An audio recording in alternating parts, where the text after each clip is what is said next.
মুসা নবী একদিন আল্লাহর কাছে কয়, আল্লাহ ফেরাউন এত জ্বালান জ্বালায়, তুমি কি ফেরাউনকে গজব দিয়া ধ্বংস করতে পারো না? আমার আল্লাহ কয়, মুসা আমি ফেরাউনকে 4টা কারণে গজব দেই না। কয় কারণে? ফেরাউনকে 4টা কারণে গজব দেই না। 1 নম্বর কারণ হলো রে মুসা, সারাদিন ফেরাউন বলে আমি খোদা, আর রাত যখন হয়ে যায় জঙ্গলে যায় করলাম আমি জানি তুমি খোদা, আমি খোদা না, কিন্তু আমারে মানুষ খোদা কইলে ভালো লাগে, খোদা কইলে ভালো লাগে। প্রভু তাই তুমি বিরক্ত হইয়া আমার উপর গজব দিও না। আল্লাহ বলে, মুসা রে ওই ফেরাউনে রাত্রির দুয়ার কারণে আমি আল্লাহ তার উপর গজব দেই না।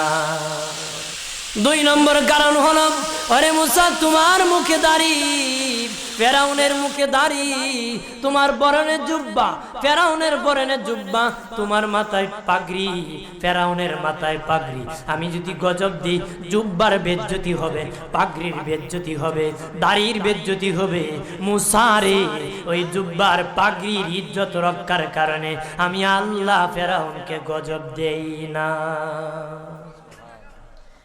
3 নম্বর কারণ হলো, আল্লাহ বলেন মুসা রে মুসা 3 নম্বর কারণ হলো, ফেরাউনের বাড়িতে একটা এতিমখানা আছে, প্রতিদিন দুপুর বেলায় এতিমরা ফেরাউনের বাড়িতে মেহমানদারি করে।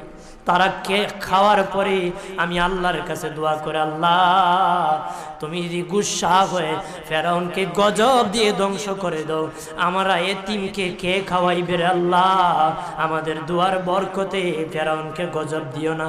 আল্লাহ বলে, মুসা রে এতিমের দুয়ার কারণে আমি আল্লাহ গজব দেই।